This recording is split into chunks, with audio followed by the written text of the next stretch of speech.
மகா கந்த சஷ்டி விரதம் கடைபிடித்து முருகப்பெருமானின் அருளையும் ஆசியையும் பெற்றிட என்ன செய்ய வேண்டும்? கந்த சஷ்டி விரதம் தொடக்கம் எப்போது? விரத முறை குறித்து இந்த பதிவில் நாம் விரிவாக பார்ப்போம். வாருங்கள். ஒவ்வொரு மாதமும் சஷ்டி என்ற திதி வருகிறது. சஷ்டியில் விரதம் கடைபிடித்து முருகப்பெருமானை வழிபாடு செய்வதை நம்மில் பலர் வழக்கமாக வைத்திருக்கிறோம். இதில் ஐப்பசி மாதம் வரும் சஷ்டிக்கு மகா சஷ்டி என பெயர். இதை நாம் கந்த சஷ்டி என்று குறிப்பிடுகிறோம். தீபாவளி பண்டிகைக்கு பிறகு வரக்கூடிய சஷ்டி திருநாளை நோக்கி ஏராளமானோர் காத்து கொண்டிருக்கிறோம். ஒரு முக்கியமான விரதம் இந்த கந்த சஷ்டி, அதாவது மகா கந்த சஷ்டி விரதம் கடைபிடிப்பதால் குழந்தை பாக்கியம் கிடைக்கும், கல்யாண வரன் அமையும், உடலுக்கு பாதிப்பு ஏற்படுத்தும் நோய் குணமாகும், படிப்பு வேலை என எந்த பிரச்சனையாக இருந்தாலும் முருகப்பெருமான் தீர்த்து வைப்பார். நம்பிக்கையோடு விரதம் கடைபிடிப்பவர்கள் யாராக இருந்தாலும் அப்பன் முருகன் நிச்சயம் பலன் தருவார். கந்த சஷ்டி விரதம் ஒவ்வொரு முருக பக்தருக்கும் தங்களுடைய உடல்நிலைக்கு ஏற்ப விரதம் கடைபிடிப்பது நல்லது. ஒரு வேளை உணவு சாப்பிட்டு 2 வேளை பட்டினியாக இருக்கலாம். 2 வேளை பட்டினியாக இருந்து 1 வேளை சாப்பிடலாம்.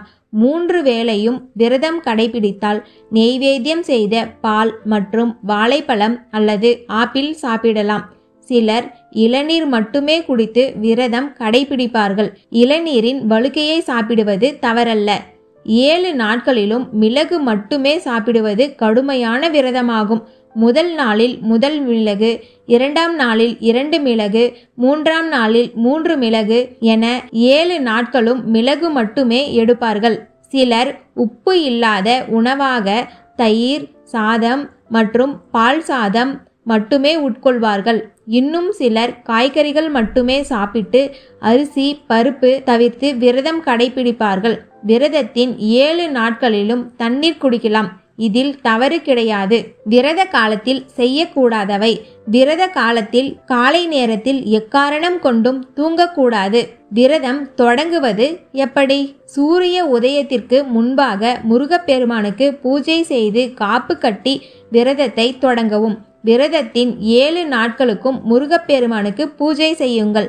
விரதத்தின் முதல் நாளில் அதிகாலை 4 மணிக்கு எழுந்து முருகப்பெருமானுக்கு பூஜை செய்யுங்கள். பெரியவர்களிடம் ஆசி வாங்கி விரதம் தொடங்குங்கள். மஞ்சள் நூலை கைகளில் காப்பாக கட்டுங்கள். முருகப்பெருமானுக்கு நெய்வேத்தியமாக காய்ச்சிய பால் தேன் வெற்றிலை வைத்து வழிபடவும். விரதம் கடைபிடிப்பதை அனைவரிடமும் சொல்ல வேண்டிய அவசியம் கிடையாது. முடிந்தவரை பேச்சை குறைத்து 7 நாட்களுக்கும் உடலில் ஆற்றலை தக்க வைக்கவும்.